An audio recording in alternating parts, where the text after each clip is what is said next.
Hey, welcome to The Feast Life, where we empower you, the modern homeschool mom, to create a life and homeschool you love. I'm Julie Ross, the creator of the award-winning curriculum, A Gentle Feast, a homeschool veteran of over 20 years, and a certified Christian life coach. Charlotte Mason said, life should be all living, not a mere tedious passing of time. So on this show, we seek to savor the feast of life. So go get your favorite beverage and pull up a chair. You're welcome at this table. Hello, welcome to The Feast Life. Homeschool moms are some of the most giving people I know. We pour into lesson plans, laundry, little hearts, and big emotions, all while trying to hold the home together. But here's the truth we often so forget. You can't pour from an empty cup. When we don't have rhythms in place that nourish us, burnout and exhaustion sneak in. And usually it's not because we're doing something wrong, it's because we're overthinking, over-deciding, and overextending without the simple gift of nourishing habits. Charlotte Mason once said, sow an act, reap a habit. Sow a habit, reap a character. Sow a character, reap a destiny. And she was right. What we do consistently becomes who we are, and that includes the way we take care of ourselves.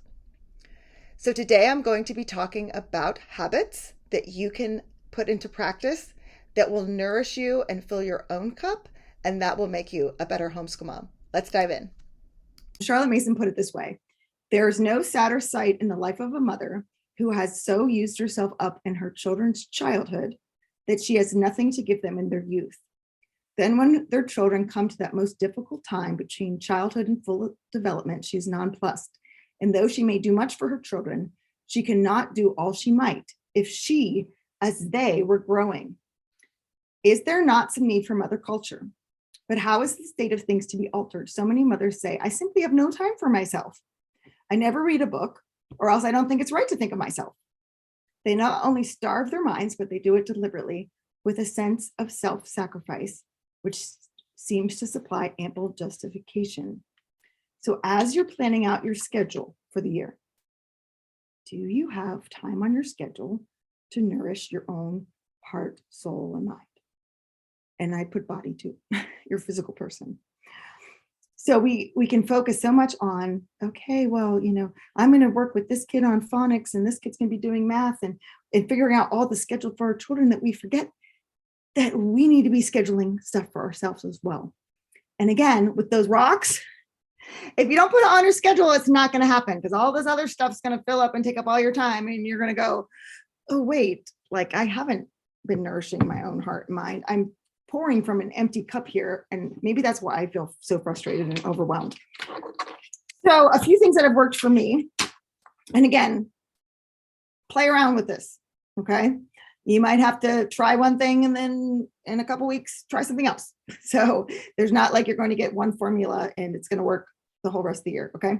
So for me, it was really important for me to wake up before my children and have time to myself before school started. So there, at the beginning of homeschooling, I would wake up whenever. I had no set wake up time. And usually I would wake up because my kids would be downstairs fighting. And so I'd wake up and I'd come downstairs and I'd be like, what are you doing? Blah, blah, blah. Everybody's yelling at each other and you go over there, you go over there. Like, just in case you're wondering, that's not a great way to wake up. Most of the time it would put me in a really bad mood, and it would put them in a bad mood too, because we're all frustrated with each other, right? So I was like, okay, I need to set wake up time for myself. So once my kids were like preschool age, I had to start training them. And this is where the habit training comes in that Charlotte Mason talks about.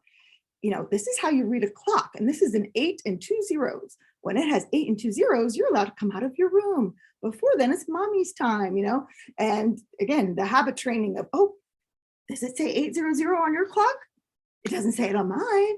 Let mommy walk you back to your room for a couple more minutes. I can't wait to see you in a little bit, right? Was that easy? No. Okay. Building a habit is hard work. Any habit.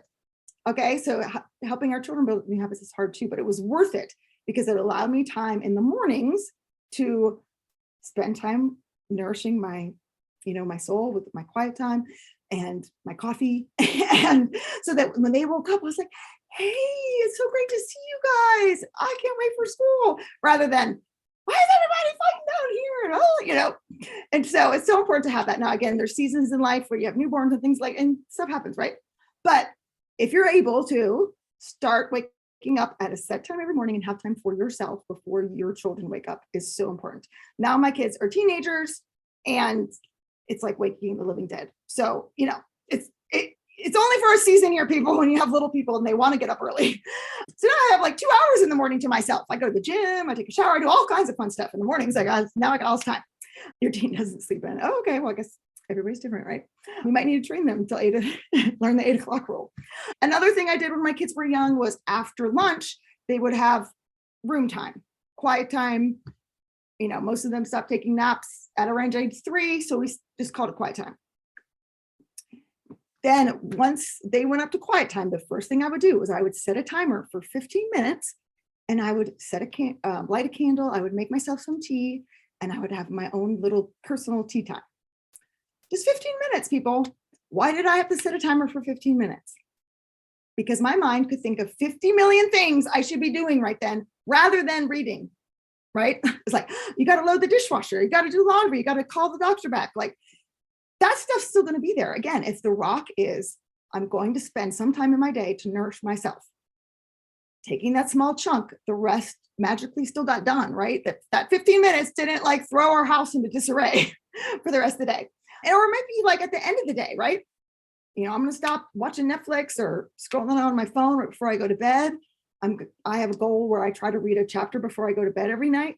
So I literally leave a book on my pillow when I make my bed, so I can't go to sleep at night until I read something because the book's right there. Now, do I do it every day? No, I'm not that great and that consistent, but it's building that habit. So look at your schedule and schedule it in. Don't wait for magical unicorns to come from the sky and give you an extra 30 minutes in your day to spend on yourself. It's not going to happen, people. Okay. You have to make that a priority and make a plan for it. So again, that's part of this routines and these habits. Our brains like things that are easy. If it's hard, our brain goes, never mind.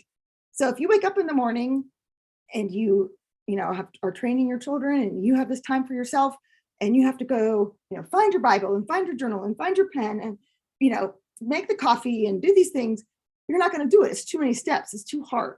So you want it to be easy. So, have a little space where you keep all of your mommy morning time or mommy soul care books or whatever you want to call it, right? Have a little space that's yours. So it's easy. You're not trying to make time to try to find everything. And you can make that practice. Yeah, sorry, Danielle. If you have those magical unicorns at your house, let me know because I don't have those in my house. They give me all the time that I want. So again, that's a rock you might not have thought of when you're planning out your priorities because it's so easy to focus. I mean, we're so nurturing, right? We have all these goals for everybody else in our lives and we make priorities for nurturing them. And we forget that we have to nurture ourselves first. So I encourage you to make that one of your rocks and to put that into your daily schedule, or maybe it's your weekly schedule. Okay, I'm going to go to this weekly Bible study, or I'm going to do this weekly, whatever hiking thing with some friends, like whatever it is, it doesn't have to be a daily thing, but daily really does make it possible. Yeah. And with a newborn, I listened to a lot of podcasts while I was nursing. So that was my soul care, mind care.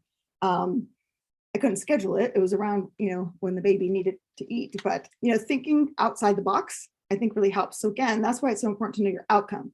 So my outcome is I want to motivate my children to be lifelong learners. I have to be a lifelong learner myself. How can I schedule that in and make it happen? It's going to change in different seasons. Again, it might not look the same this year as it did last year. It might not look the same next year as you're going to try to do this year. You might have something that works for a month and then you like, okay, that's not working. So kind of being willing to adapt. All right. So think through how in your day are you going to build the habit of nourishing yourself? So this was Charlotte Mason's schedule. So in the bold are the ways that Charlotte Mason was nourishing herself. Now, Charlotte Mason didn't have kids. So we're all just going to take a little bit and realize we're not Charlotte Mason. Okay. So don't need to copy this. But it's important to think through, again, how are you going to schedule this? So she did so many amazing things, right? Like writing 6 volumes of educational philosophy. And if you've read them, you know how brilliant this woman is, right?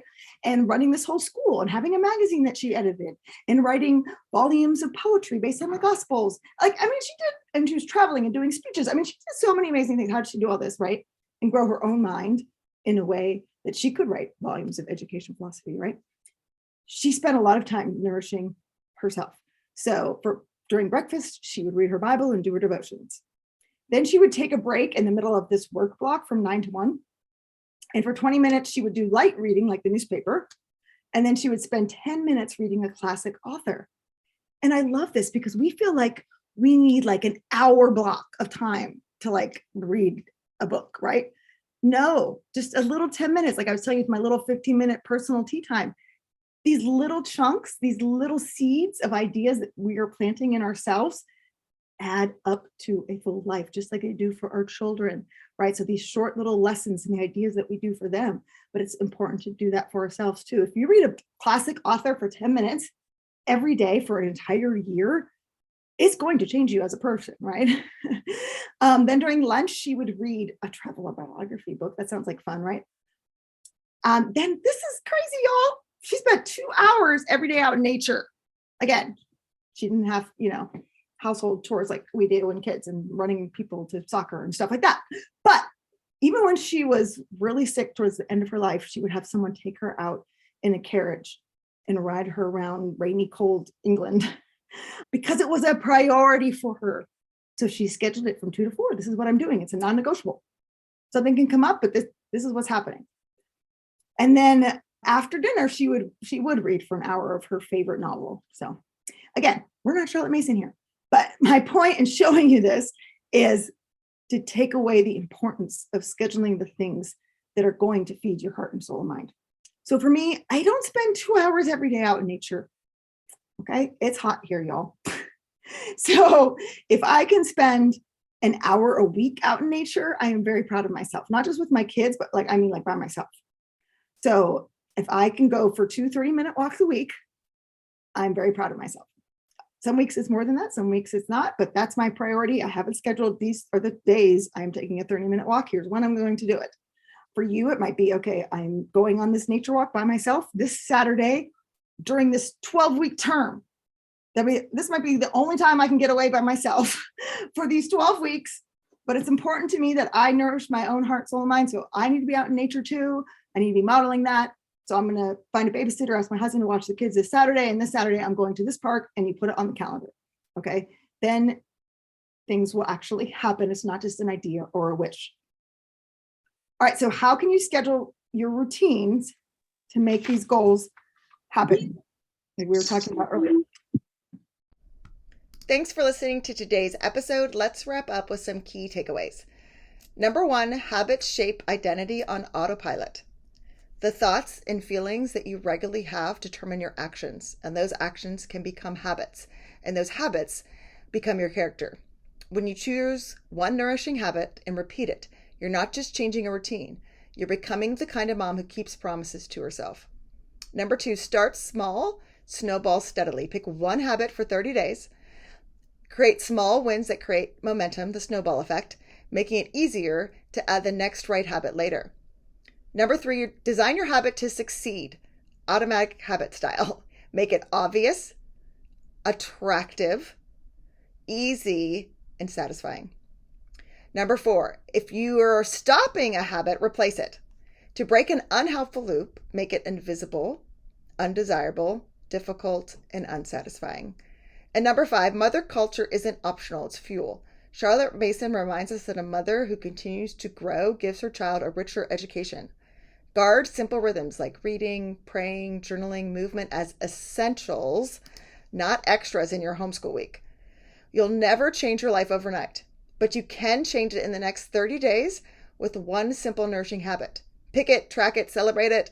The reward isn't a gold star. It's the confidence of becoming a woman who keeps promises to herself. And that, dear friend, will ripple into every part of your homeschool. Thanks so much for listening. Hey, thanks for watching. If you liked this episode, please heart it down below and make sure you subscribe so you never miss an episode. Leave a comment and let me know what you learned in today's episode. I'd love to hear from you.